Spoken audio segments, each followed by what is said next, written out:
Coming back at you again, your girl Sharon. It's your girl Sharon. Say it with me. It's your girl Sharon. Hey, it's your girl Sharon. Hey, it's your girl Sharon. Yes. Oh, I'm so excited to be with y'all. Y'all, it's the holidays, y'all. Christmas is coming. And I hope y'all are ready to celebrate with your family and your friends, y'all. Christmas is coming. And we all know, for those of us who love the Lord, that Jesus is the reason for the season. It is not all about these gifts that y'all about to get or buy. It is about Jesus. And guess what? Let's be kind and generous during this holiday season. And let's give back to somebody who is less fortunate than yourself. Because we all know and we all see those people on these shows. You see the children that are in these hospitals that are dealing with cancers and serious illnesses. Send them some love. You know, you see a person standing on the corner and they asking for $1. Don't worry about what their history is, what their life is like. Just go on and bless them. And that can be a blessing to you, y'all. So it's the holiday season. Let's give back. Okay, y'all? But listen, y'all. These marriages ain't no joke, y'all. Being married ain't no joke. Listen, marriage is not for suckers. If you don't know, if you can't fight, if you can't speak, communicate, if you ain't ready, y'all don't know. Listen, all my single people out there, I love y'all. I do. And I've been single. So don't think I've always been married. And for those of y'all know me, y'all know I love my husband. He is 100% for me. Do you hear me? When I say God has made that man for me, God has made that man for me. Our marriage is beautiful. It's awesome. But guess what? It is not perfect. He get on my nerves sometimes and I get on his nerves. But it's the truth. Because guess what? We're not perfect people. But let me tell you something about my husband. He got my back and I got his. But y'all, let's keep it real. Some days you be like, this fool or this girl, you know, something. I mean, let's be honest. Marriage is not all of that and some potato chips with some Doritos on the side. It's a little bit of fight. It's a little bit of, I ain't feeling him, I ain't feeling her. It's a little bit, don't talk to me right now.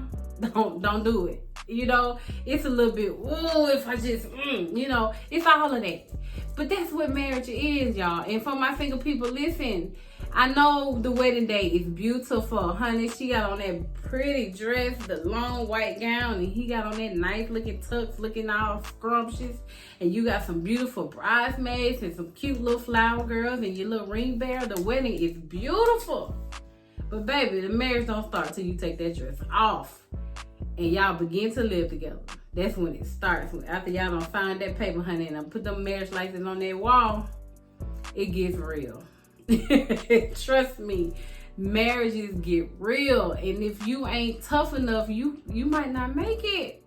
And I mean, I have been around quite a few couples, right? And some have lasted 40, 50 years, going for 50 more, and some have lasted a month. It's the truth.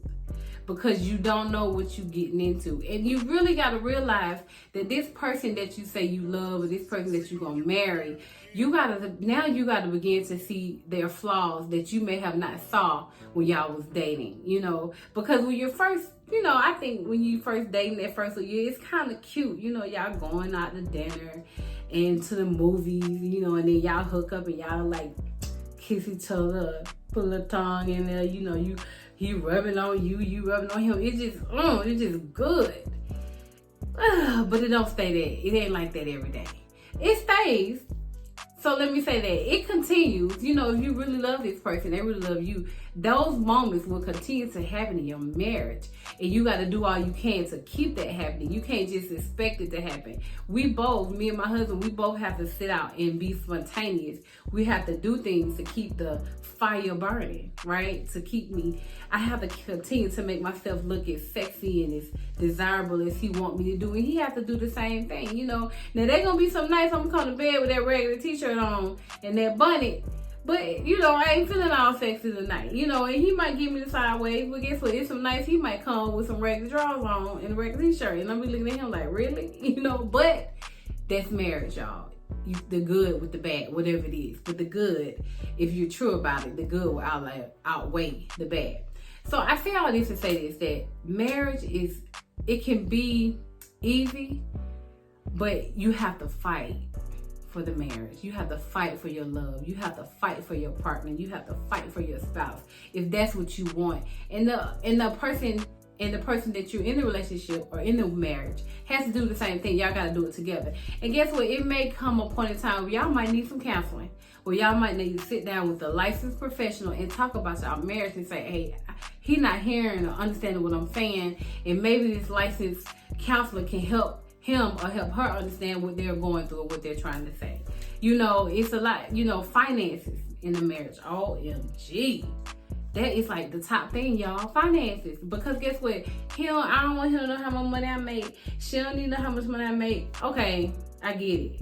Everybody's different, right? Honestly, I can put it out there that me and my husband, like I said, me and my husband, you know what? When it comes to finances, we come together. And it ain't no secrecy of what I make or a secrecy of what he makes.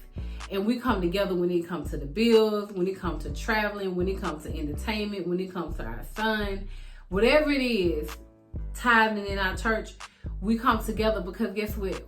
We want to flourish together, and it's not he gonna give me all his money, I'm gonna give him all his money. We work together, and we make sure that guess what? Each individual, that we still have something for ourselves to entertain, because he may hook up with his boys and I don't want him to say, man, I don't have none, y'all, can y'all help me? Or the same thing for me. So all of that stuff, first of all, has to be communicated. But y'all, finances is like the number one top thing that destroys marriages, because y'all are not really being honest about the finances, or one person is doing a little bit more outside of the finances than what they're saying. So it's a lot, but that's like number one, the finances. So y'all communicate about the finances. And I know it's hard. I know it's not easy, because maybe you've struggled all your life and now you're finally at a point where you don't have to struggle, and then you get with this person and you like, now I gotta share my money. And they may feel the same way, like, now I gotta share my money. So you all gotta communicate that. It's not a bad thing, y'all. It's not a bad thing, but you gotta talk about it. We're talking about marriages, and we're talking about individuals coming together, becoming one. Knowing everything about him from top to bottom, feelings, emotions, you're becoming one. So when you talk about finances, maybe your finances are not becoming one, but maybe y'all can be responsible enough and communicate enough so guess what? Finances don't become an issue. Is what I'm saying. So, think about that. And our kids, some of us get so wrapped up in our children when we're married that we kind of forget about our spouses, and mamas, I think we kind of a little bit more than dads are, or maybe dads are with their daughters, but I think most of the time it's mothers, because we carry these kids. So we have an instant connection with our children. Walking around for 9 months holding this child, and then you birth them. That is like it's a gift. It's your diamond in life, your child. And we want so much for our kids, but sometimes we get so caught up in our kids to where we forget about our spouse. It's just honesty. I'm being honest. I've done it before. I was so much worried. I was sometimes more worried about my son than I was my husband. Did my son eat?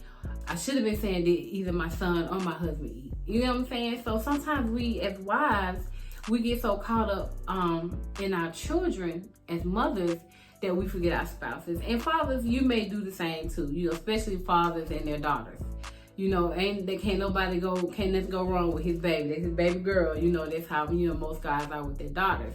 But with our children in general, don't get so caught up to where, guess what? They grow up one day and they decide they want to move out. And now you in the house with this person, you like, I don't even know who they is, because I've been so caught up in my child. So take the time out, if you have young kids or teenagers, take the time out to, get away and have some time for y'all. Find a babysitter that you can trust with your kids, that you know thoroughly, and say, hey, look, mom and daddy gotta go on a date. We gotta go, we gotta get out, we gotta get away, we gotta take a trip, it's our anniversary. But just do that, spend some time with your spouse without your kids. And I know it's hard today, to find people that you can trust with your kids, but look, y'all gotta get out there. Y'all gotta take the time for each other, keep getting to know each other, and like I said, keep the fire burning. That is marriage, y'all. And something else is communication. I keep saying all throughout this thing, communication, because you got to communicate. He can't read your mind, lady. He cannot read your mind. If he don't get to know you, he don't know when you upset and when he's not. But me and my husband communicate so much and we get to know each other so much that I can look on his face when something ain't right, just like he can look at my face. And we try our best not to go to bed angry at each other, angry about anything. We try to communicate and get that thing out. And guess what? Neither one of us is ashamed to say, I'm sorry, or I was wrong. Because that's where the healing, that's when the happiness comes. When you can just say it out loud and say, baby, I'm sorry. Baby, I didn't mean to say that. You know, or baby, I shouldn't have done that. I should have listened. I apologize. Y'all, don't let them words flow out. I know it's hard sometimes to admit when you're wrong, but when you're wrong, right? So ladies, fellas, married couples, partners, spouses, whoever, don't be ashamed or afraid to say, I'm sorry, I was wrong. I shouldn't have done it. Whatever it may be. Because that's how marriages, at the end of the day, that's how they're going to work. You know, talk about your finances. Spend some time, quality time together. And communicate. But listen now, marriage ain't perfect, y'all. My single people, I know y'all look at some of us and say, oh, that's what I want. I want me a good man like that. Or the fellas may say, man, I want my girl to be like that. Look here. It ain't always what it seems. You know, we make it look good, but y'all don't see the fights. You know what I'm saying? Y'all don't see the struggle. It's hard, y'all. And you gotta make it, you gotta realize that what you see sometimes may not always be, you know, what it is. You know, everything that glitters ain't gold, you know. Don't judge a book by its cover. You know, if you ain't read the story, or if you don't know the story, you can't judge, or you can't look and say, that's what I want. Because guess what? Everybody is different. So ain't nothing wrong with wanting to be married, but just know that it's going to be some struggles, some fights, and you got to communicate that thing out. But I'm just saying, y'all, it's not easy, but I love being married. I love my husband. But we have fought and tussled and turned after about the first 5 years, and now we're at the point now where our communication is so good that even though we still have, you know, little battles, little arguments, because they still happen, but now we're mature enough at the point to where we can turn around and admit who was wrong and apologize. So, you know, hey, for my married couples, I love y'all. Please keep the fight. You know, we need more marriages, more successful marriages out here. We need more examples. We need to show our kids that guess what, marriage is still real, it still works, and it's a great thing to have. So let's keep working on that. And for my single people, I'm praying for y'all. If that's what you want, I pray that God blesses you. But just know that whatever God blesses you with, or whatever you ask for, be careful. And make sure that it's what you want. Spend the time. Get to know yourself before you jump out there and get married. So anyway, it's your girl Sharon. Hey, I love y'all. I need y'all some more subscribers. You know, I'm getting close to the number I want. I'm like 1 subscriber away. But hey, you know, if y'all share this, or if y'all talk to some people and say, go check out It's Your Girl Sharon, I need, you know, some more followers, y'all. But I appreciate those who are following me. I love y'all. I am here to motivate, encourage, and inspire, and put a smile on your face, okay? You know, it's my cuteness that might put a smile on your face, whatever it is. But I love y'all. It's your girl Sharon. Take care of yourselves. Hit me back. It's your girl Sharon. Holla.